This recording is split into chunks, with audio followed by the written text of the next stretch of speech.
बिस्मिल्लाहिर्रहमानिर्रहीम। अस्सलाम वालेकुम नाज़रीन। एक दफ़ा सैयदुन्निसार बीमार हो गई। नबी करीम सल्लल्लाहु अलैहि वसल्लम ने अपने एक मामर सहाबी हज़रत इमरान बिन हसीन को अपने हमरा लिया और अपने लख्तर की अयादत के लिए तशरीफ़ ले गए। दरवाज़े पर पहुंचकर दाखिले की इजाज़त मांगी। सैयदा रज़ियल्लाहु अन्हा ने अर्ज़ की, तशरीफ़ लाइए। हुज़ूर सल्लल्लाहु अलैहि वसल्लम ने फरमाया, मेरे साथ इमरान बिन हसीन भी हैं।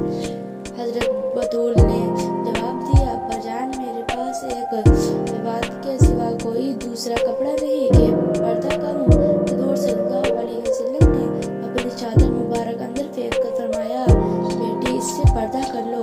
उसके बाद हुज़ूर सल्लल्लाहु अलैहि वसल्लम हज़रत इमरान अंदर तशरीफ़ ले गए और हज़रत सैयदा रज़ियल्लाहु अन्हा से उनका हाल पूछा। फातिमा ज़हरा ने अर्ज़ किया, अब्बाजान, शिद्दत दर्द से बेचैन हूँ और भूख से निढाल कर रखा है, क्योंकि घर में खाने को कुछ नहीं। हुज़ूर सल्लल्लाहु अलैहि वसल्लम ने फरमाया, ए मेरी बेटी, सब्र कर, मैं भी आज 3 दिन से भूखा हूँ। अल्लाह ताला से मैं कुछ मांगता वो ज़रूर मुझे अता करता, लेकिन मैंने दुनिया पर आखिरत को तरजीह दी।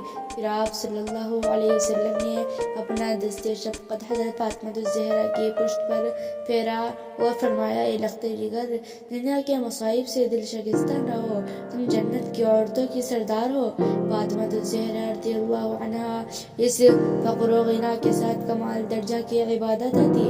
हज़रत हसन रज़ियल्लाहु अन्हा से रिवायत है कि मैंने अपनी माँ को शाम से सुबह तक इबादत करते और खुदा के हुजूर गिरफ्तारी करते देखा, लेकिन उन्होंने अपनी दुआओं में अपने लिए कभी कोई दरख्वास्त न की। तो नाज़रीन किराम, आज की हमारी छोटी सी वीडियो आपको कैसी लगी कमेंट करके ज़रूर बताना। ऐसी वीडियो देखने के लिए हमारे चैनल